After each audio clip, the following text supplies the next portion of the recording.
All right, so good evening, everyone, and thank you so much for attending our event tonight on the topic of defunding the police. There's been so much going on in the world lately, and we could have taken this event in so many different directions. Like just to name a few, we could have focused on community-oriented policing, the influence of police unions, changes occurring here in New York City, such as the disbanding of the plainclothes units recently and some other changes, those occurring in cities across the country, most notably Minneapolis. Police reform is just an enormous topic, but we're going to focus on the defund the police movement. So this phrase certainly evokes a lot of emotion.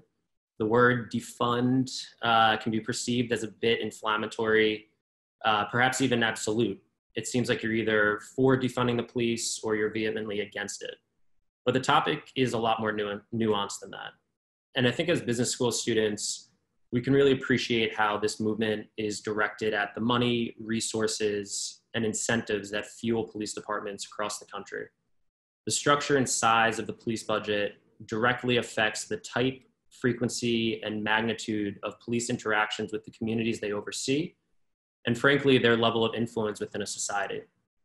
So simply put, defund the police recognizes that the laundry list of reforms that we've tried in the past isn't working, and that shrinking the police by reducing the number of police officers or reducing the police budget is the best way to fix a system that is structurally rotting.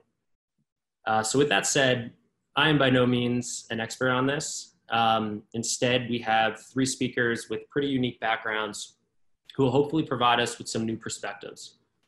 And before I introduce them, I just want to remind you that the event will start with about an hour of these speaker presentations, and then it will be followed by a Q&A if we have some time for it, and then about 30 minutes of breakout rooms where we'll speak with one another and share whatever is on our minds. And that can be related to this topic or just police reform in general. And we'll automatically assign each of you to a breakout room, so don't worry about that. And we also have a group of moderators who generously donated their time tonight, and they'll be assisting with these breakout rooms. So our first speaker tonight is Ana Champeny, who is the Director of City Studies at Citizens Budget Commission, a nonpartisan organization that serves as a government watchdog and research organization. This organization is actually, well, I first heard about it because Professor Ray Horton, if anyone took modern political economy, used to be pretty involved with the organization. And I believe he actually chaired the commission. And so Anna's research focuses on property tax, housing, economic development, environmental policy, and municipal finance. Our second speaker is Alexis Hoag, a Columbia Law School lecturer and the inaugural practitioner in residence at the Eric H. Holder Jr. Initiative for Civil and Political Rights. She co-teaches abolition, a social justice practicum, and leads a course and fieldwork in capital post-conviction defense. Prior to coming to Columbia, she served as senior counsel at the NAACP Legal Defense and Educational Fund, where she represented clients in a federal class action seeking systemic reform of the New York City Police Department's discriminatory practices against Black and Latinx public housing residents and guests. And then finally, our last speaker is Professor Jeffrey Fagan, a professor of law at Columbia Law School and a professor of epidemiology at the Mailman School of Public Health. Professor Fagan is a leading criminologist who studies policing and race. His research on the New York Police Department's stop and frisk practices, which found that more than 30% of the stops were legally unjustified or questionable, was central to a 2013 federal court decision that found the policy unconstitutional. So we are in pretty good hands. And with that, I will turn this over to our first speaker, Ana. Hi, so give me a moment to get my slides up. And I do want to say thank you very much for having me. I'm honored to be with such a distinguished set of panelists. As you had said, I am the Director of City Studies at the Citizens Budget Commission. We've been around since 1932 as a non-partisan, there we go, advocacy organization that really monitors initially mainly the city's budget and fiscal condition, and at this point we've expanded to include monitoring the state budget. So that's really my area of expertise. I have certain areas like the property tax where I have done a lot of research, but I'm also sort of our main analyst who's watching, monitoring, and analyzing the city's budget on a regular basis. And so we, I think we was sent around before this. There's a brief blog that one of our analysts released called 7 Facts About the NYPD Budget. So some of what I'm going to present is from that, and it just sort of gives some context for the department's budget. And then I will talk about sort of what ultimately was in the adopted budget and the agreement to reduce the funding, and how that actually shows up in the budget documents and stuff. So let me get started. So the fiscal year 2020, so the city, for those of you who may not know, operates on a fiscal year from July 1 through June 30th. And so fiscal year 2020 just ended, and the fiscal year 2021 budget is what was being adopted. So these figures are from the executive budget, which was released in April. So at that point, the total budget for the police department was to be just under $11 billion. And there are really two pieces to this pie. Each agency in the city has an operating budget where they are reflecting funding for their programs and staff and equipment and purchases. That was $5.6 billion. And then there are certain central expenses that the city manages for all agencies, including pensions, fringe benefits, and debt service, and that was another $5.3 billion. A lot of folks, when they talk about the NYPD budget, focus on the agency budget, the 5.6, but to really consider it, you have to account for the full expenditure, nearly $11 billion. And so for those of you who don't know, the city's budget was about $98.5 billion. And the NYPD is the third largest agency. So the Department of Education is the largest, and then the Department of Social Services, including Medicaid spending, and then NYPD, and then the most other agencies are substantially smaller in terms of the expenditures. So this is a very large slice of what the city directs its resources to. The agency itself is 5.7, and when we talk about the full $11 billion, that's about 11% of. And then the city presents the budget in sort of a more programmatic area where you can have a sense of how within the department, how funds are allocated. And so as one might expect, patrol, so these are the precincts and the officers out in the neighborhoods, is $1.6 billion, just over a quarter of the department spending. The administrative functions, as well as communications, which includes the 911 call centers, is another $1 billion. You have something called the chief of department. This is the operational oversight of the department. The budget there is $782 million, but this is one of these interesting factoids.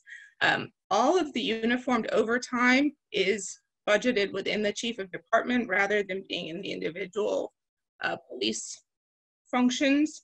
And so the chief of department overstates the spending, but patrol and detective are actually have higher spending if you were to account for the overtime for the police officers. So then you have a detective bureau for $571 million, transit and transportation, including the traffic enforcement agents, is $500 million. There was a lot of discussion about whether or not this function should remain in the NYPD or transfer back at some point. Some of it had been in the Department of Transportation. School safety is about $330 million, and this again was a large part of the discussion about whether or not this should be within the NYPD or more appropriately within the Department of Education. Of course, intelligence and counterterrorism is a substantial expenditure in New York City, and then you have the Housing Bureau. So that's kind of how, and there is a slice called All Other, which is community affairs and training and some of the other functions in the department. So that sort of gives you a sense of how the funds are spent. It's important to note that NYPD is very personnel intensive. Nearly 90% of the budget is to pay for the employees at the department rather than it's not to pay for materials or supplies or anything else. It's really basically salaries and such. There are about 54,000 employees. 2/3 of them are the uniformed force. So the city has a uniform force of 36,178. And then there are an additional 17,825 civilian positions. And on the other half of the screen is some information about the salaries. And so we have the 5 most frequent titles for the uniformed employees. Police officers, of course, are most common. So of the 36,000, about 23,000 are police officers. And they are earning an average of $91,000 per year. That's in pay, overtime, and some differential or supplemental payments. And this increases as you go up through the ranks to detectives, sergeants, lieutenants, and captains are averaging about $190,000 in pay. If you're interested in the civilian employees who are currently in the NYPD, the largest group are school safety agents. There are about 5,100 of them. There are also traffic enforcement agents, as I said. There are about 3,400. And then you have police communications technicians who are handling the 911 calls. So there are a lot of different titles, and this just gives you some context for that. So there may also be questions about how has the NYPD budget grown and changed over the last 10 years. And so the budget, on the one hand, you see the budget increased by nearly $1.2 billion, and the spending on central costs by $1.5 billion. So back in 2010, it was $8.1 billion, and now we're at 10.8. This might seem like a lot. It is a substantial growth. During this time, the overall city budget has grown a lot, and actually has grown more quickly than the NYPD. So it's important to note. And then on the other hand, in 2010, the entire force was about, or the entire department was about 51,000 employees. And there was a uniform force of about 34,600, and there was an agreement reached around 2015 between the council and the mayor to add about 1,500 uniformed police officers. That's how we've gotten to the 36,000 we have right now. And so, as you know, there was a lot of calls to defund the NYPD and to reduce the budget by $1 billion. Most folks were talking about $1 billion out of the $6 billion. And so this I just snapped right from the mayor's budget press release. And so this is how they presented the cuts that were to be implemented. If you add these all up, they're about $830 million, and then there's some additional central savings that would be associated in terms of fringe and other benefits and pensions. So that's how they're getting to the $1 billion. And so maybe let me go through these. So there's a reduction in overtime of $350 million. NYPD spends on average $700 million in overtime the last few years. So essentially they're promising to cut overtime in half in 1 year. And we and many others have said this is really an unrealistic goal. And other efforts to reduce overtime have never generated savings of that magnitude. There was an agreement to move school safety agents from NYPD to DOE. It's interesting to note that the funding for school safety has always come from DOE, even if the function is in NYPD. So this is in many ways less of a question about where the money is from and more about sort of how the school safety function is operated and who is in charge of the oversight or who is in charge of operating it. There was an agreement to cancel one police academy class in July, which is supposed to have nearly 1,200 new officers. It's not generating substantial savings, but it is reducing the uniformed headcount going forward. School crossing guards are also supposed to be moved out of NYPD and into DOE. They're reallocating some TAs or traffic enforcement agents from doing intersection control to doing parking enforcement, so they're going to write more tickets. They're reducing some other small expenses here, delaying some vehicle purchases, et cetera. So the rest of it is pretty small. And a lot of us, you know, the budget wonks among us, we're waiting to see the actual budget documents and how this was reflected. And so this is just a very simple, on the one side, you have the NYPD budget. This is as it was presented and adopted in the adopted budget. And what I've shaded here is based on the funding. And what we really want to look at is city funds. There are other funds, primarily federal funds for counterterrorism that the city will likely get in the out years. So that's not really what I would consider a funding cut. And so the city funds went from about $5.2 billion this year to $4.9 billion next year. So you're not quite seeing that $1 billion cut you might be looking for. And the other reason I left what's called intra-city in green is these are the funds for the school safety officers. And so despite an agreement to move the function out of NYPD and into DOE, they have not actually made that change in the budget and financial side. If you look at headcount, there is a reduction in the uniformed force, the blue bars, from 3,600 down to 3,500. That's that cancellation of the one class. And that does carry forward. And then some reductions in the civilian, some of which is only a 1 year. And that is another thing, to go back to the budget slide, you'll notice it goes down to about 4.9 billion in 21, and then it jumps back up to 5.3 billion. And so some of the cuts, including that reduction in overtime spending, were only put in the budget for 1 year. And so remains to be seen. And the last slide is sort of looking at the functional areas. You can kind of see where the reductions were, and the biggest one is in patrol, which is about 2/3 of the way down of nearly 400 million, and this is really reflecting the reduction in overtime and the not hiring that the first class. Some of these reductions, as I said, are about funding. So the 859 is the total reduction, but nearly 400 million of that is due to federal funds, which I expect will come in during the course of the year. And so I don't think the year-over-year decrease will pull 859 here.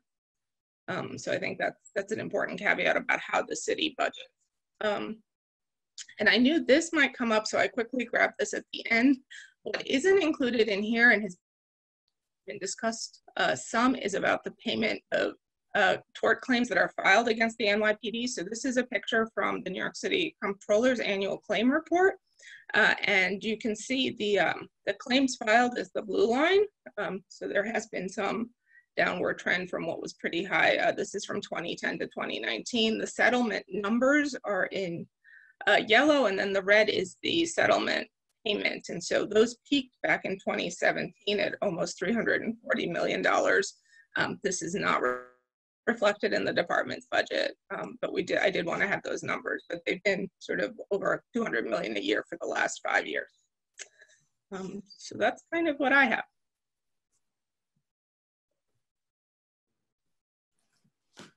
Great, thanks a lot, Ana. So next we are going to move this over to Alexis. I think she also has some slides that she will present for us. Great, thanks, and I have 15 minutes, right? Yep. Great. You all will bear with me as I awkwardly show you the innards of my laptop. Let's see. Start from the beginning. Great. Okay. Thank you, everyone who organized this event. It's a pleasure to be with you, and I look forward to the discussion that'll happen in the second hour. I want to take a few, maybe a lot of steps back from where Ana left off, and I want to spend some time providing some historical framework for what we're seeing today. And I think it'll help in terms of identifying what reforms would work and what sort of conversations we should be having about reforms and defunding the police. And so I want to provide, a historical framework. In that, I want to talk about the legacy of slavery that is very much present in law enforcement's interaction with Black and brown communities, and obviously what resulted in the mass demonstrations, not just in this country, but around the world. And so we'll get into discussing the concept of Black citizenship, which did not exist at our nation's founding. I do want to talk about law enforcement, sort of the birth of modern law enforcement. It's really a quite young institution. The first municipal police department was in Boston in 1838. And then the federal government with the FBI and other law enforcement agencies really didn't start until after that time. And then in terms of reform to fund police, I argue that there's a larger conversation we need to be having in this country that's bigger than law enforcement, and it's about this acknowledgement, this reckoning and reconciliation of the nation's enslavement of a population of people based on race and ethnicity. And so that goes hand in hand with reforming police is my argument. So I mentioned there is an unbroken thread really between the law enforcement practices we see today and slavery in the past. And so here I have these images. On the left, of course, is an overseer on horseback and enslaved individuals in a field. And on the right is a shot from Angola, which is a prison in Louisiana. You'll see similar images in Parchman Prison in Mississippi. These are contemporary photographs. And it's undeniable, just the visual link that we see between those two. And I argue, and others have argued, that mass incarceration really replaced slavery as an institution in this country as the means of controlling and monitoring Black and brown bodies. This is an image that I borrowed from Jeff Robinson of the ACLU. On the right is a modern shield from the Los Angeles County Sheriff's Department, and on the left is a slave patrol shield. And policing in this country started really one of two ways. And one was private individuals, white individuals deputized to monitor, catch, and return to captivity enslaved people. And then two was labor organizing, to break up labor organizing. And so private companies in Philadelphia, in Chicago, many of our industrialized cities, and this is speaking mostly of the late 1800s, they would actually hire private citizens to go around and break up organized workers, and then also arrest laborers for low-level offenses so that they were not available to organize. And so when we think about the way that police monitor and control Black and brown bodies, but also poor people, these are the two ways that policing really got started in this country, and it's important for us to think about that. I mentioned I want to talk about Black citizenship in this country, which did not exist in the early colonial period.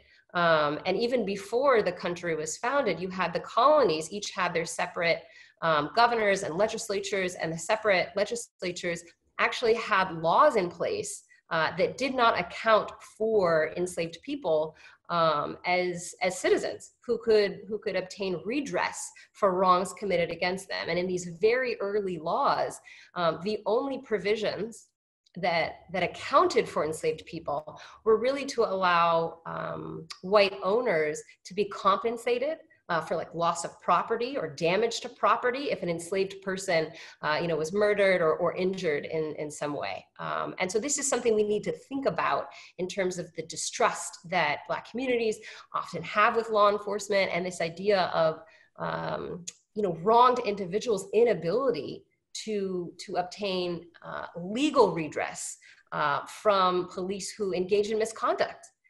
Again, unbroken thread from the 1700s, the colonial period, really, of the laws not providing a means of redress for people wronged under the law. And I have some resources listed on some of these slides.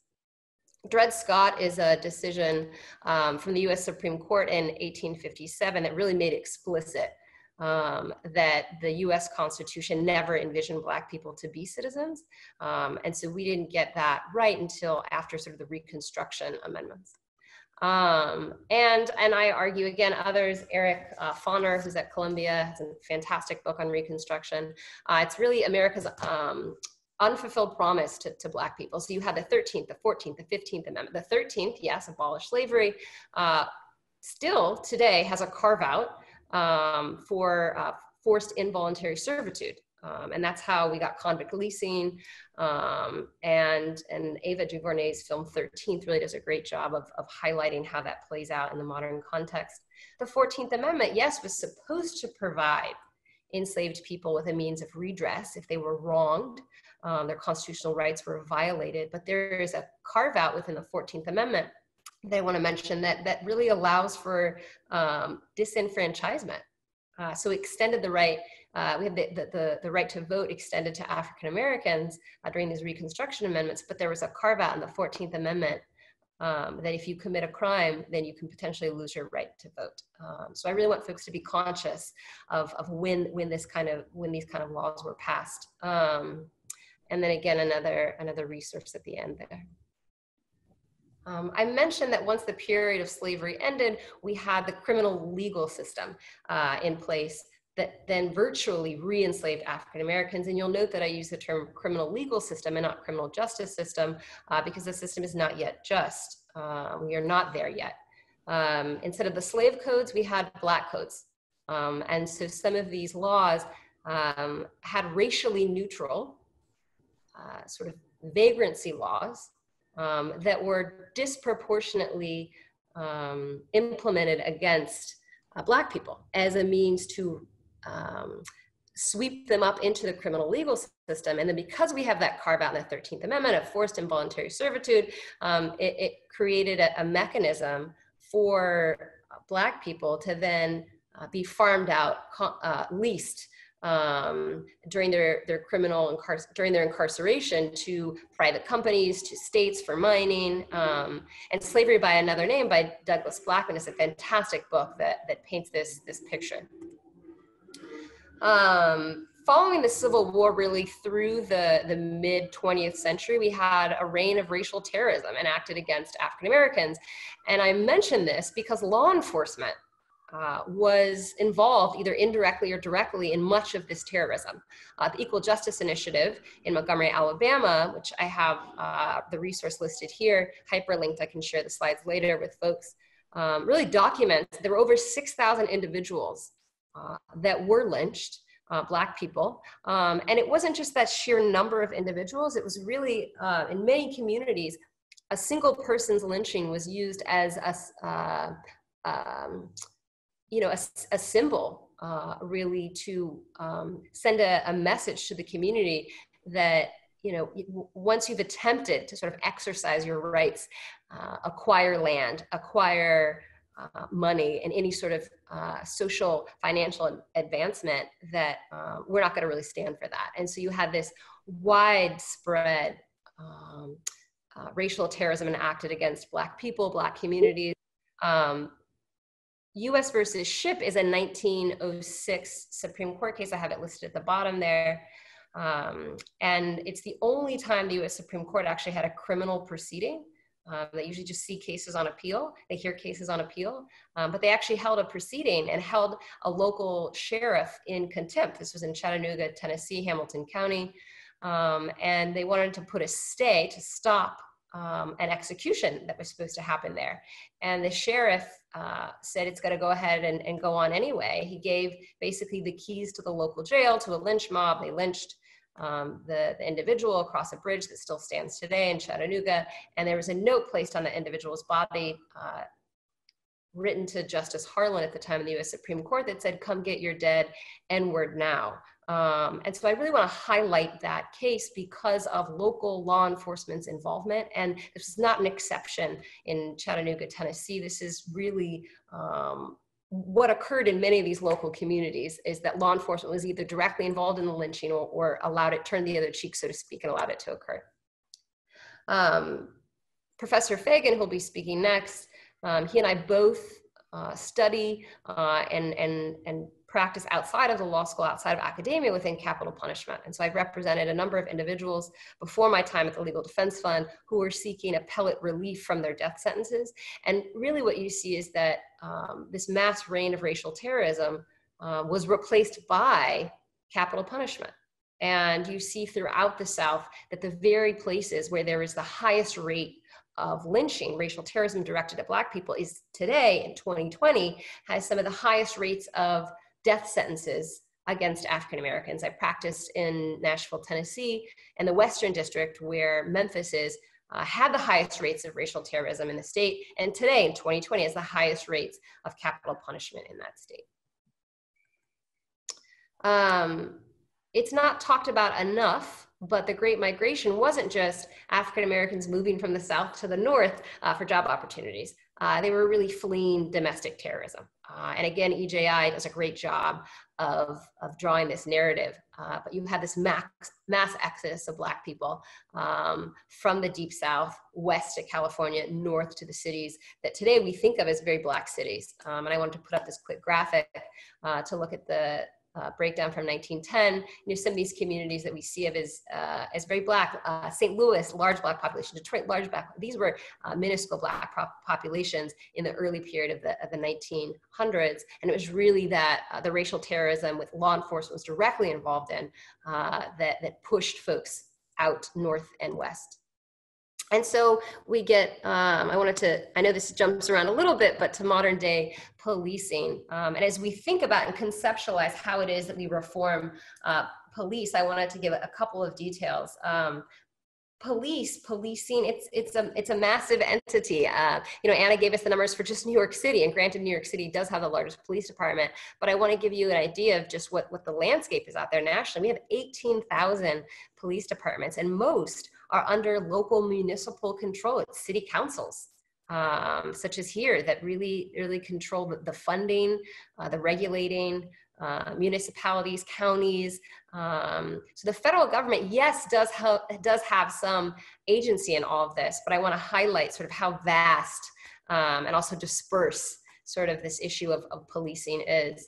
Where the federal government really does come in is the Department of Defense has been funneling over the last 20 years, massive amounts, $4 billion worth of federal military equipment to local law enforcement. And yes, some of this stuff is, like office supplies, even sort of like low level, just sort of minor transfer of materials. But some are, really tanks. And some of the stuff we saw law enforcement outfitted with and weaponry during these public demonstrations. So I think it's important to think about that when we think about where's the funding coming from. Some of it is coming from the federal government. And then as we talk about sort of reform efforts and defunding, I think you heard in the wake of George Floyd's murder that many police departments across the country, New York City included, they were going to ban, restrict, limit the use of certain types of uses of force, particularly neck restraints. And what I really want to underscore is that's looking at the problem too narrowly.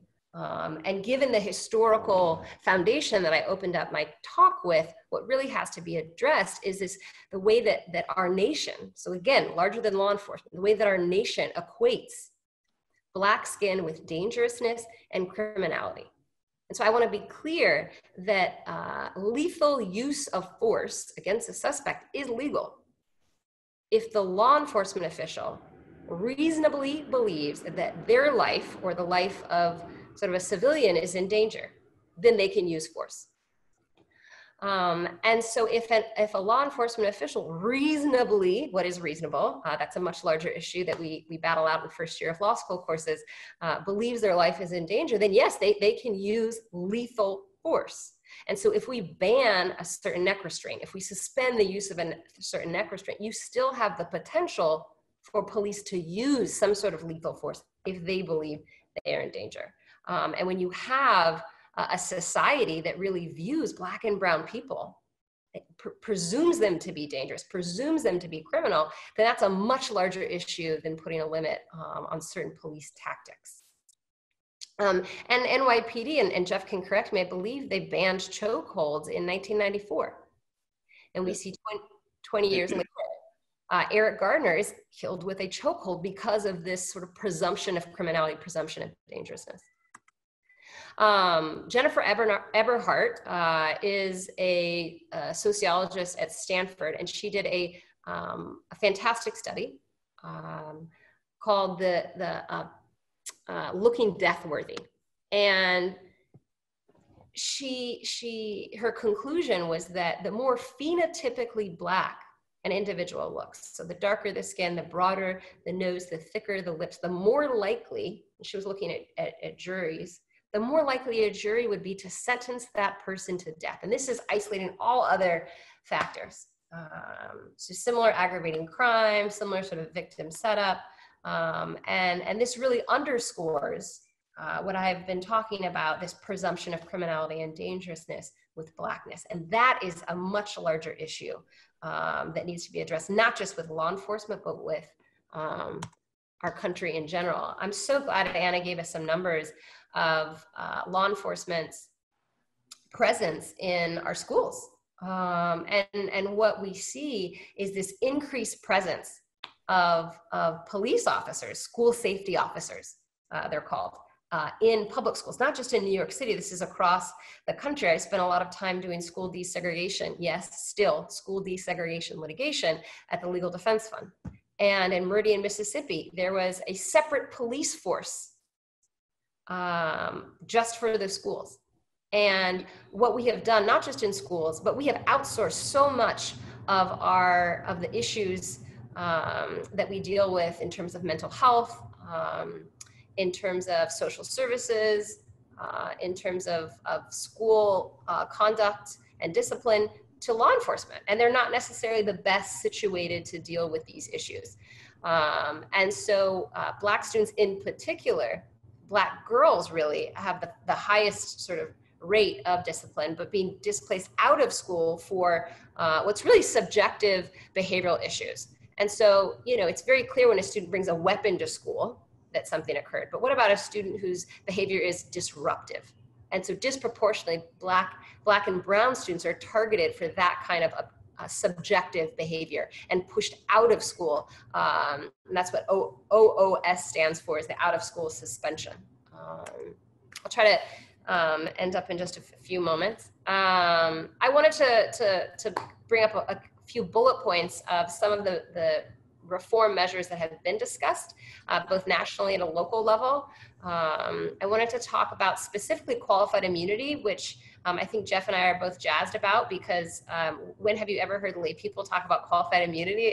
It's an affirmative defense that a state official, or in this instance, law enforcement, can raise to say, no, you can't hold me accountable for violating your constitutional rights. And it has made it quite difficult for anyone whose constitutional rights have been violated because of police misconduct to get any sort of redress. And you see this echoes some of the themes I was talking about at the very beginning of our talk. And I want to draw the unbroken thread from the Ku Klux Klan Act of 1871, which was a mechanism to provide protection for Black people whose rights were being violated by white supremacists. That later became codified into Section 1983, which is the federal statute today, that people whose rights have been violated by law enforcement or government officials in general, that's the mechanism they use to seek redress. And then qualified immunity sort of cuts off that opportunity. And so I really want to underscore that these are not just contemporary issues. You can really draw parallels and threads, to the early 19th century. I'm going to skip over some of this because I really want to give Jeff the floor. And I mentioned, at no point have we sort of gone through this process of really acknowledging as a country our involvement in slavery. When we talk about abolishing the police, I want to remind everyone that it's actually a younger institution than slavery. And slavery was around for over 250 years. Policing, as I mentioned, started in 1838 in Boston. And so it's not nearly as radical as it sounds logistically. There's a lot that would go into it, and it's fantastic to have business school students thinking about this and discussing it. So I'll stop there. Thank you. Okay. Yeah, thanks a lot. Jeffrey, floor is all yours. Okay, let me show you my very limited Zoom talents.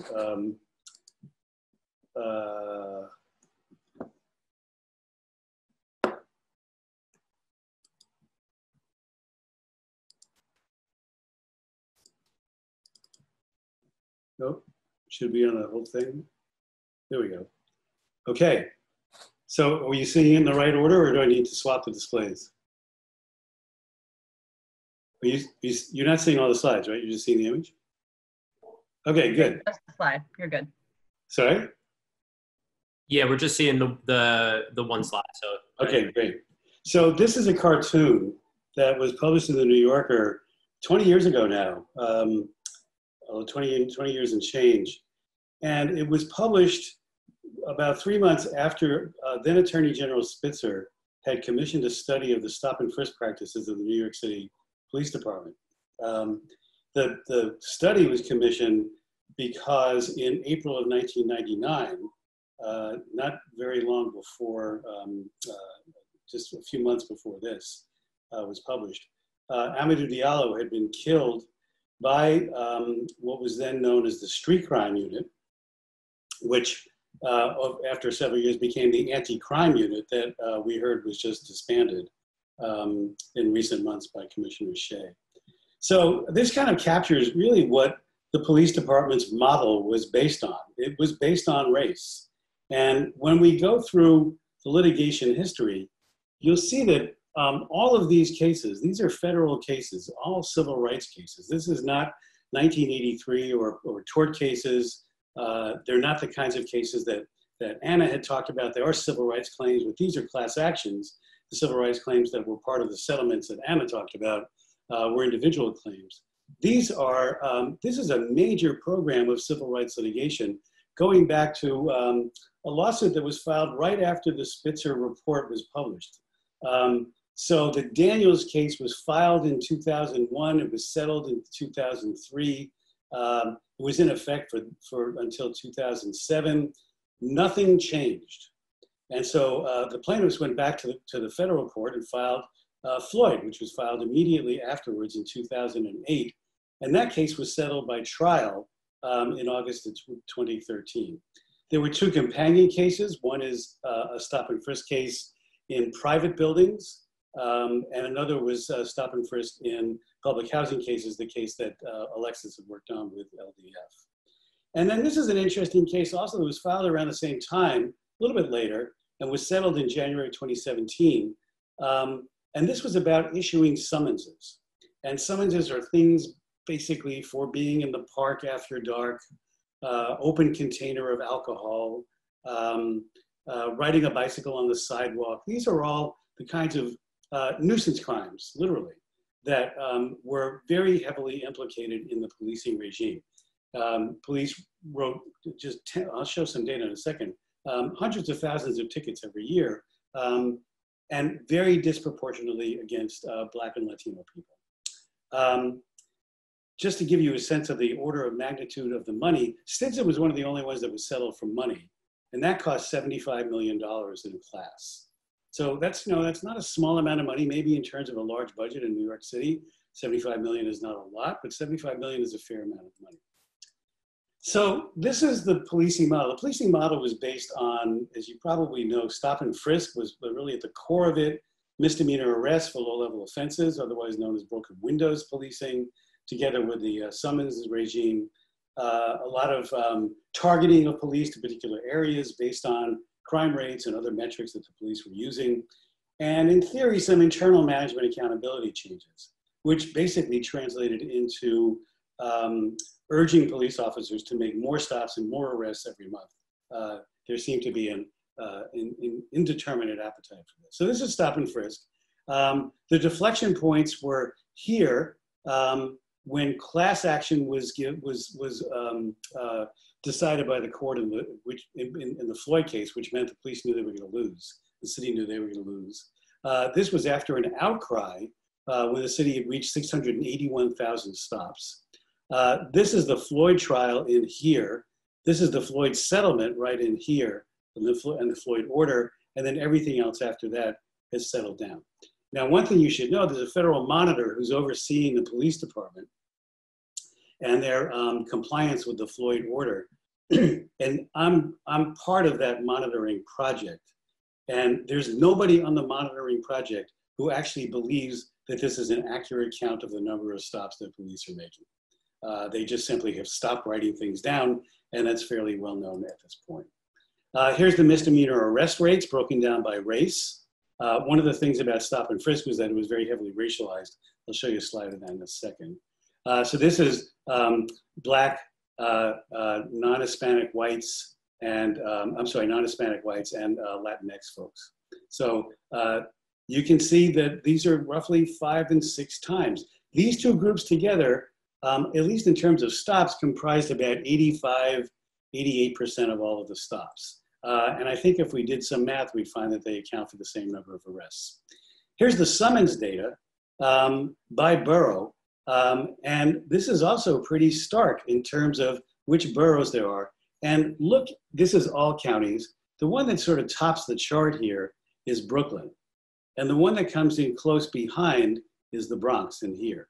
So this is a very interesting chart when we think about the relative wealth of each of the boroughs, which is substantially different. And so when you study political economy, you'll have some understanding about the politics of policing as it relates to the wealth and political power of a particular neighborhood. So this is summonses. So if you look at the scale, this is 600,000 summonses per year. It went down to about 175, 160 per year. Again, all of this due to a lot of court pressure on the police department to rein in their activities. By the way, there's no data available. We have data on stops by race, and we have data on arrests by race. There's no data on summonses by race. Why that's the case is something that police department sort of shrugs its shoulders and doesn't talk about why they have never done that. Just to give you a sense about what the court in Floyd thought was so outrageous was the innocence rates. So these are Black folks, these are Latinx folks, these are white folks. The people who were innocent by race, this is for these last few years, meaning they were stopped, they were frisked, and nothing was found on them. There were no drugs, no outstanding warrants, no nothing. So here it's pretty even. When we get to the number of people who were frisked, we see a substantial difference. So we're continuing to frisk at a fairly, at a big clip, at a big difference. Black and Latinx people here, but the white folks are much more, they're less innocent. Why? Because the police are much more careful when they stop a white person. They use a much higher threshold of suspicion.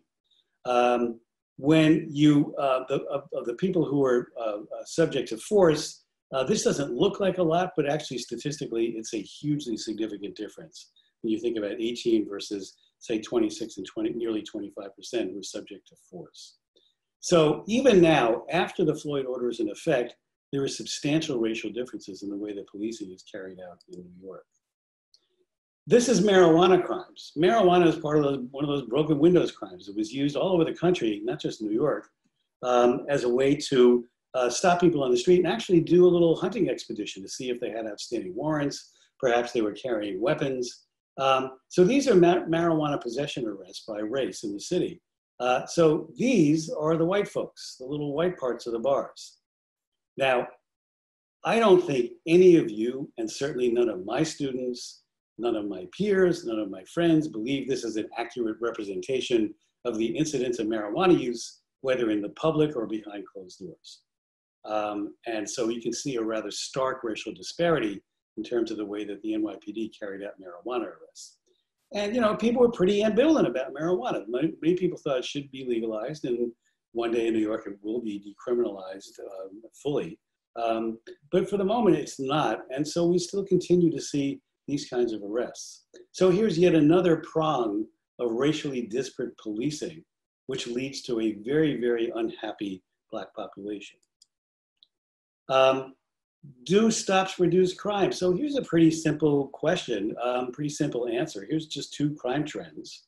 And here's the stop and frisk rates. Crime went down when stops went up. Crime went down when stops went down. We can use the same chart. We go back and look at the arrest data. We can throw the same charts up here and you can see the same differences. doesn't matter whether arrests go up or down, the crime rate itself, when people call the police to report a crime, is going down. This is almost a secular drop that's been going on for nearly 30 years. And that's really astonishing by any metric. So is there a policing payoff from our investments in policing? Is there a payoff given the intrusion onto the lives, mainly of Black and Latinx people? It's really hard to make the case. And there's been some sophisticated empirical work to try and disaggregate this by neighborhood, by census block.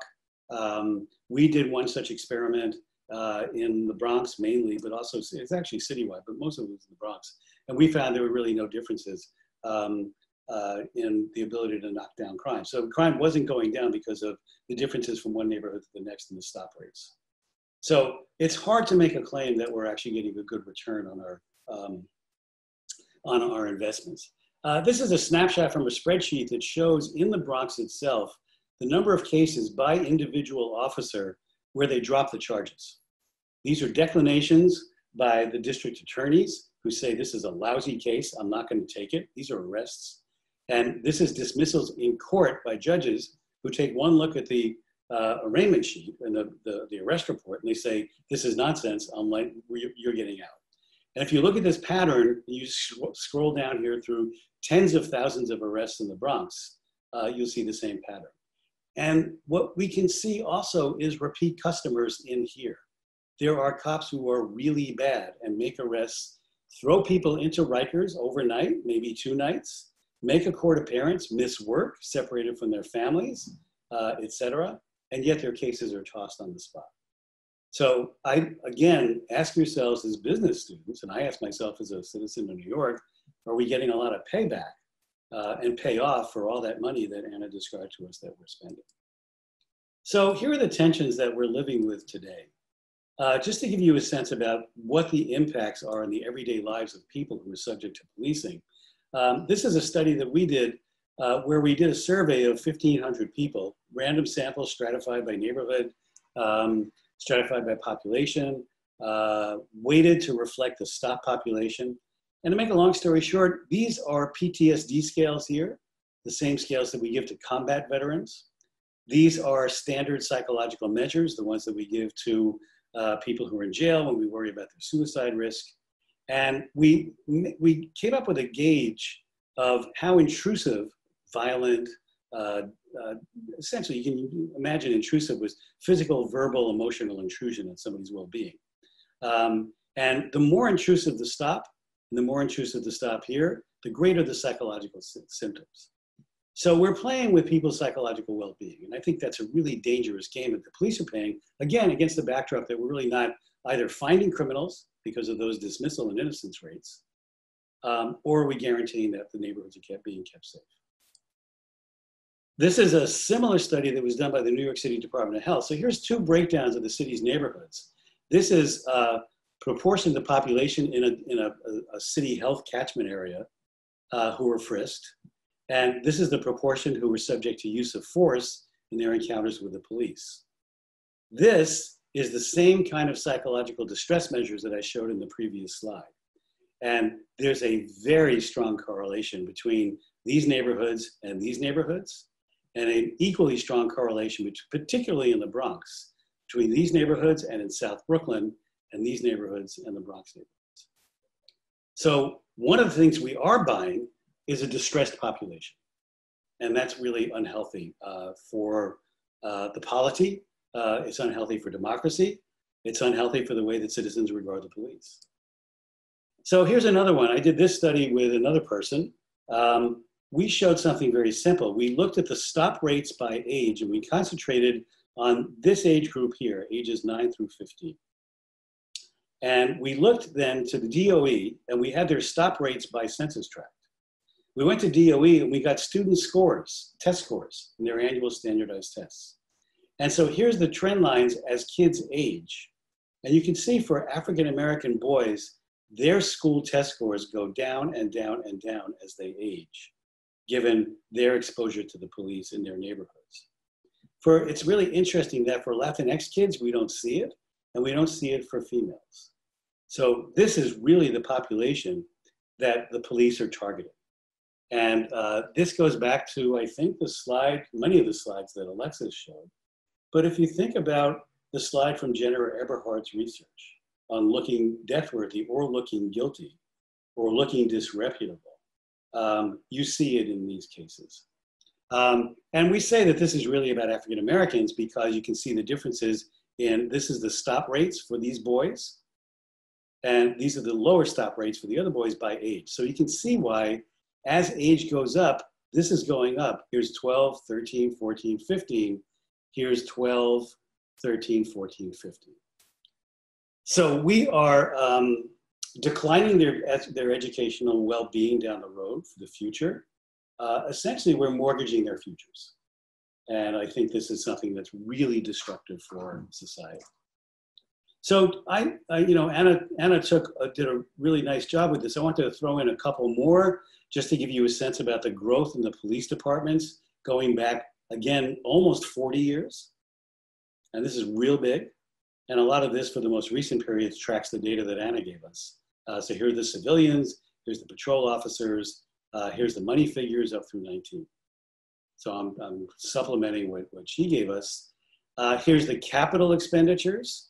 This is something that wasn't in Ana's figures. This is a lot of money. So you can simply start getting out your calculator and add it up. So this gets up to about my math is bad, but 1.2 billion. That's a lot of money. And this is just for over a 4-year fiscal year period. So that's a lot of money being spent on this stuff, computers, radio communications, station houses, et cetera, et cetera.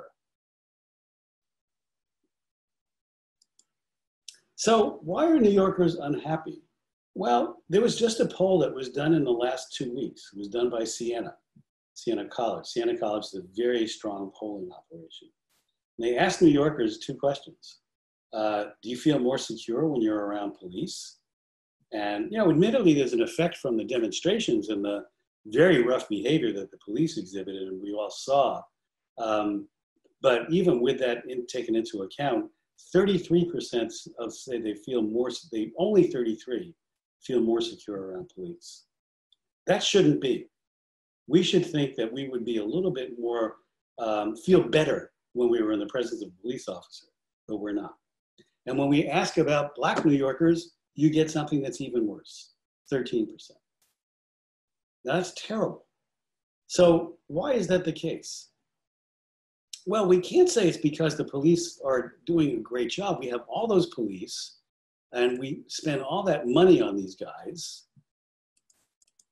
And yet, when we compare New York to other cities, the murder rate in New York is going down not terribly much different than this city, which is Los Angeles.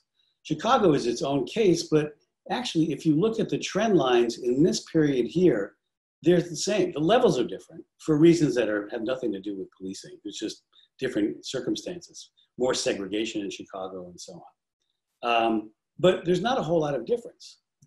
So there's something that's bugging them.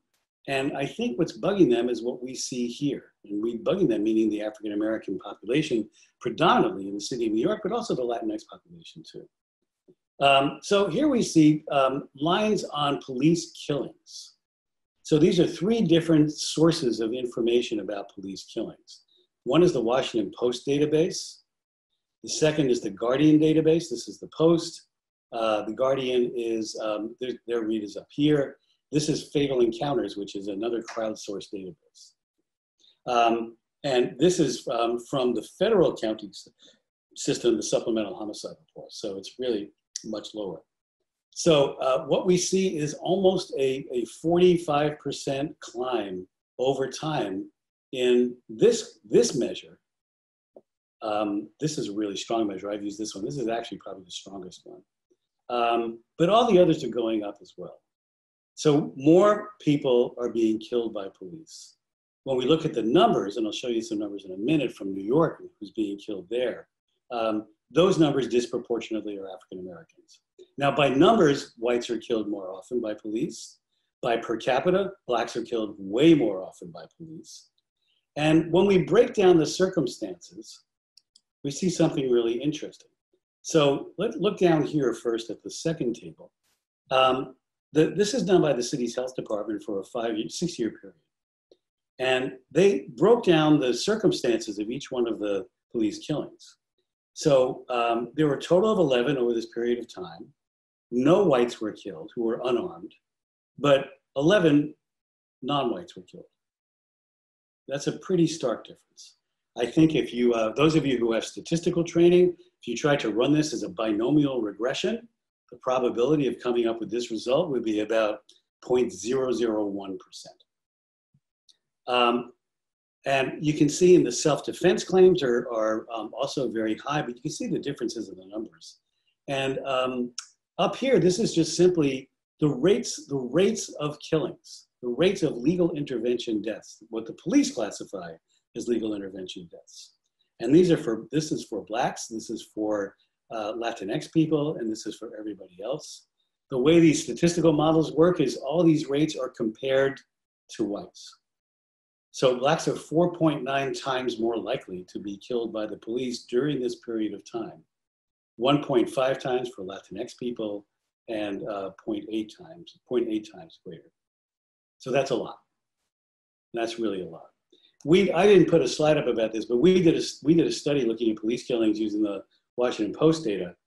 And we found in there that if you break it down into 4 categories, unarmed and not, well, let's say mentally ill, unarmed or armed, mentally ill, armed and mentally ill, and neither.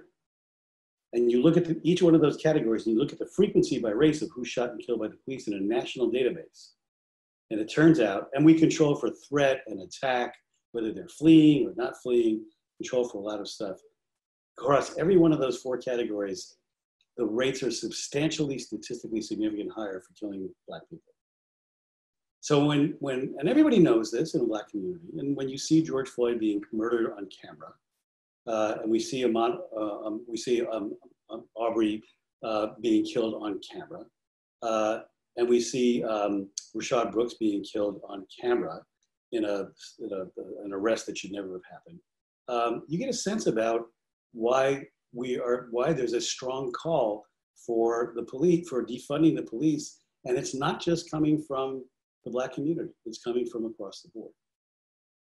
Let me elaborate a little bit more on what Ana talked about with claims. So there's 2 databases that are floating around. Here's one. This is on just settlements in state court in Bronx County over time. So I don't know if you can you see this spreadsheet? No? No, we Oh, too bad. It's supposed to pop up in this window. Okay, you'll see a spreadsheet that goes for about 2,000 rows for claims made in state court of the Bronx. And you can see the settlement amounts. The settlement amounts are really interesting. I'm just going to go run down the first 10. 60,000, 10,000, 10,000, 30,000, 65,000, 60,000, 12.5, 25, 55, 17.5, 25, and so on and so forth. And that's just in a 4-year period in one borough. And that's just state court. That's before we get to the federal cases.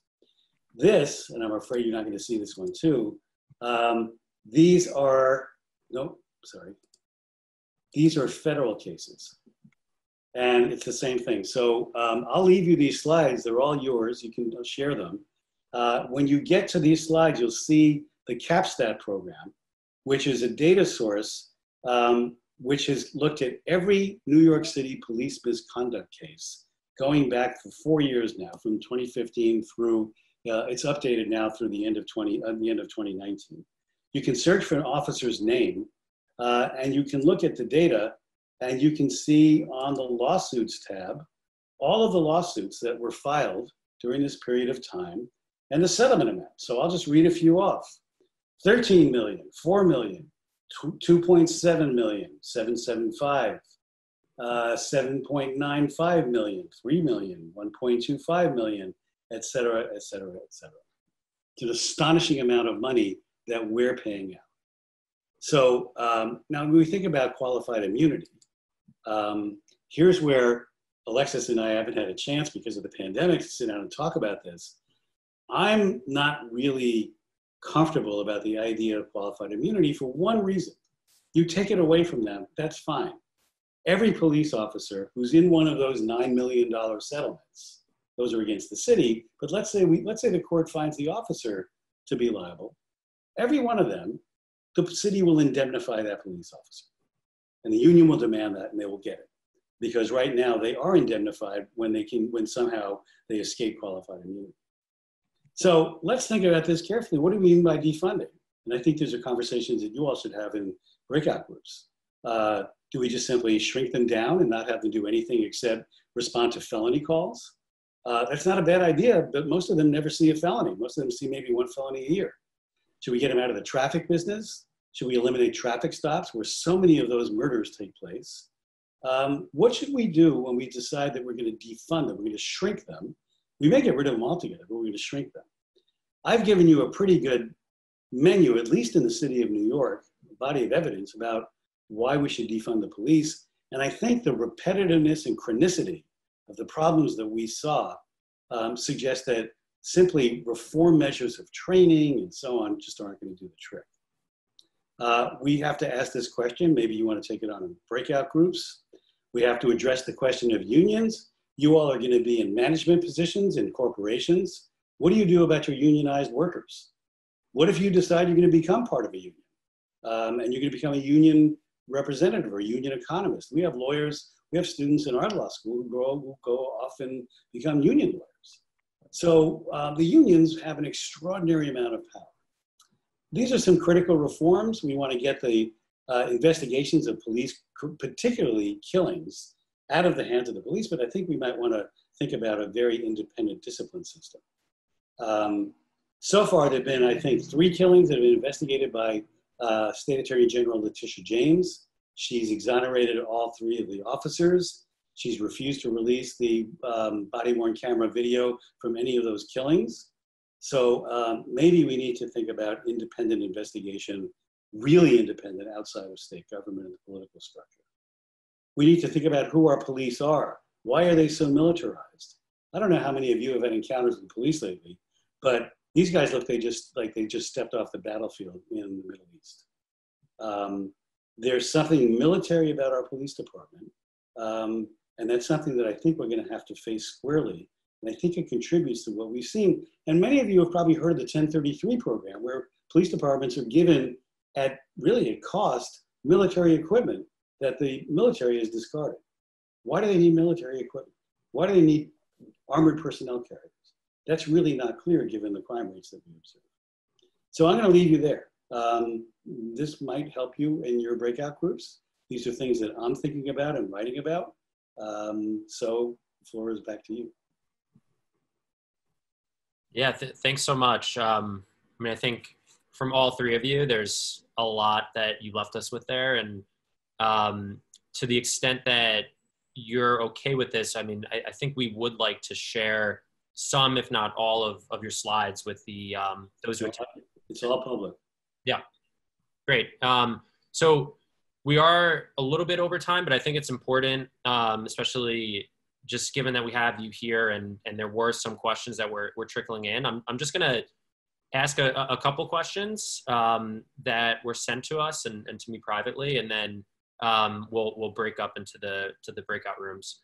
So Dominique just asked in the chat if you could speak a bit about the insurance companies that provide coverage to cities to pay for settlements for police misconduct cases, and what could be done about that. I think most of the large cities are self-insured. So when there is a payout, and what self-insured means, I think, is it's from general revenue, which means it's from tax base, sales tax, property tax, income taxes. So they do self-insure. There's a really interesting paper by a law professor at the University of Chicago, John Rappaport, about using insurance levers for smaller departments where they really do have to buy insurance as a way to, I guess, persuade them, maybe coerce them into substantial reforms on the kinds of things that result in settlements. But for the large cities, for the, let's say the 25 largest cities in the country, they're self-insured. You can really cause fiscal trouble in a city when there's a really bad killing. Let's say a city like Cleveland, which isn't the wealthiest city, had to pay out a lot of money to settle the Tamir Rice killing several years ago.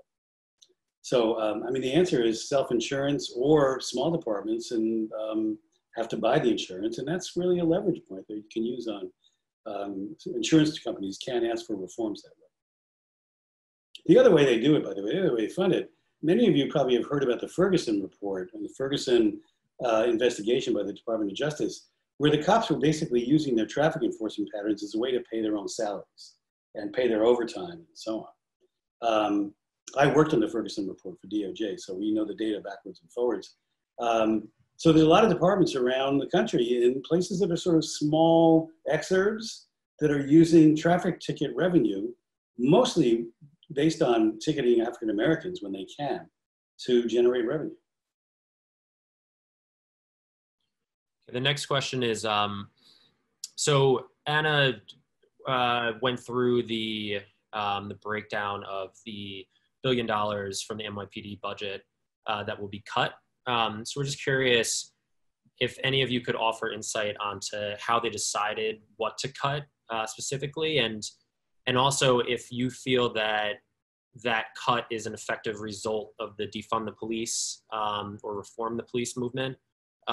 Because I know when I looked through it, it felt like me, rather than any type of reduction, it was more so like not a reduction in the spending around policing, just more so perhaps like a disempowerment of the police and those certain the certain agencies. But I'd be curious to hear your thoughts on that.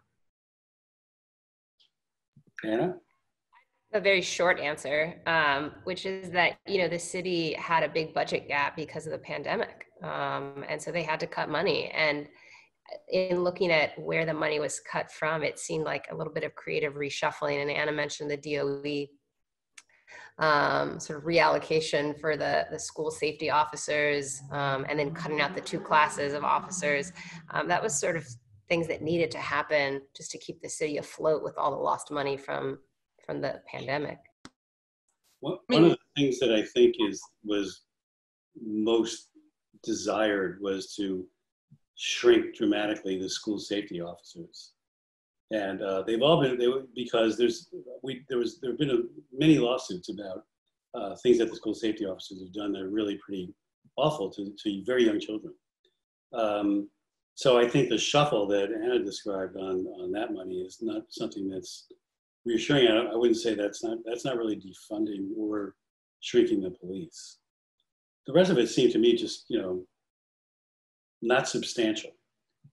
It's not a substantial cut to go from 36.1 in the number of patrol officers to the low 35s.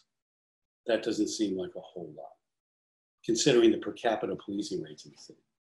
I'm sorry, Ana, you were going to say something? No, I mean, I think there were 2 conversations. I think Alexis is right. The city was facing, a $9 billion shortfall in tax revenue. So like, it's a bad fiscal situation for the city regarding the pandemic. And this was a separate conversation. And I've tried to remind people, there's one question about how you balance the budget. And then there's another question about how the budget reflects the values and priorities of the city and its citizens, and how you choose to allocate the funds that you have across the different functions. And the latter is really what was happening here. But the cuts were, I think the biggest cut is to overtime. And I think there's a lot of question about whether that will really materialize, or if by the end of the year, they will have spent more than what is in the budget right now. So, moving money from one agency to another wasn't about, that's really more about, I think that the question is, are there reforms to how you're providing those services and how you're operating school safety or addressing the concerns and the safety issues within schools that comes out of the move or not? I think that's more of a question about programming than funding. Yeah, I would agree. And then we'll just do one more question before we do go into the breakout room. So this one is from Beverly. So she asks, what types of policy can be effective at the school and community levels to curb the aggressive policing that is disproportionately impacting our Black boys? particularly as education conversations largely focus on closing achievement gaps? I think it's a political question. When there is an incident where the parents and perhaps the people in the school, but certainly the parents and members of the community who are closely watching what the school safety officers are doing, there are ways to publicize those incidents as we do any other bad event, and bring a lot of political pressure to bear. That's not really, it's a very hard question. I think Beverly's question is a real challenge. Unless there's a political commitment to reducing, let's say, engaging in a program of harm reduction in the context between students and school safety officers, and there's political will behind that reduction, we may not see it. We just may not see it.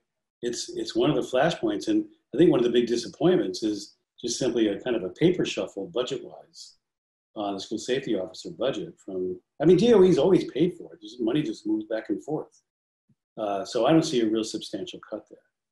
Yeah. I don't really see a real substantial cut in anything other than the 2 academy classes. Those seem to me to be the ones that are the most substantial. Yeah. If you decide, and this is not on point for Beverly's question, you want to make a real cut, you can get the police out of traffic enforcement and have that be done. Just, they're not in the business. Tell them to quit making traffic stops unless somebody's life is in danger. Because traffic stops are really the places where tempers flare up and bad things happen. Anyway, but I think Beverly's really asked, I think, the most challenging question facing the parents in the city of New York for the most part. And the teachers too. I think the teachers are on the parent side for the most part. Yeah, and I think policy-wise, really getting law enforcement out of schools, which means providing additional resources for teachers and social workers and other resources in schools, and having lower student-teacher ratios. I think, having a police officer in a school when you're a hammer, everything looks like a nail. And so there's an immediate escalation, and particularly for Black children, Black boys. The Yale Children's Studies Center did a study within the last, I think, 8 or so years, monitoring eye tracking of teachers. And teachers, both Black and white, actually track Black students, Black boys, disproportionately higher than any other student and any other demographic of students. And this is at the preschool age level. And so it's not just high school, middle school with school resource officers, it's teachers. And so in addition to taking officers out of school, and then increasing the funding for teachers so they can focus on teaching and having fewer students to manage behavior, having more resources in the school, but to provide trauma-informed training. So many of the students in under-resourced communities encounter a good bit of trauma in their homes and then bring that to school, and it manifests sort of in what we label as disruptive behavior. And then instead of just implicit bias training, actual ethno-cultural competency training about teachers being able to sort of understand what's going on in their students' lives when they have maybe markedly different backgrounds than the teacher does. And so it's not a one policy solution problem, but it's a variety of areas. And I think the first would be to take law enforcement outside of schools. When we did the study where we showed the educational deficits that the Black boys were suffering from contacts with the police, we asked whether or not this had something to do with the school or it had something to do with what happened outside the school in the street. And we basically came up with a way to apportion it statistically. It's about 20% inside the school and about 80% outside the school. Yeah. 20% is 20%. And, Alexis raises the issue of trauma, and you saw our trauma results from just everyday police contacts. And I think that's something to really take seriously, that we're traumatizing generations of young men and young women.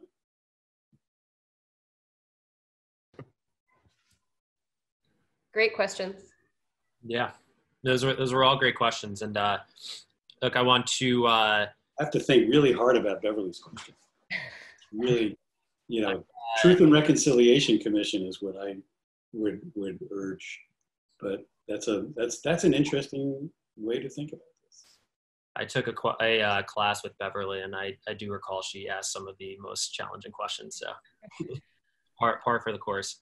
But yeah, so I do want to just extend our gratitude to you three for being here tonight. And I thought that was just a really excellent panel. And it's something that for business students, you know, it's, I think, really important that we're exposed to conversations like this, and just to both expand our thinking, to bring it into the workplace when we do graduate, and for those who have just graduated like myself.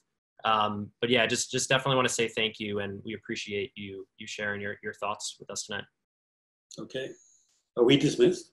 So you three are dismissed. For Thank you. For those sticking around, we are going to split up into two groups, and you know, the point of this is just to share some thoughts, like anything that really resonated you from this conversation. And so, yeah, we'll do that. We'll do that now. I'll email you the slides, Joe.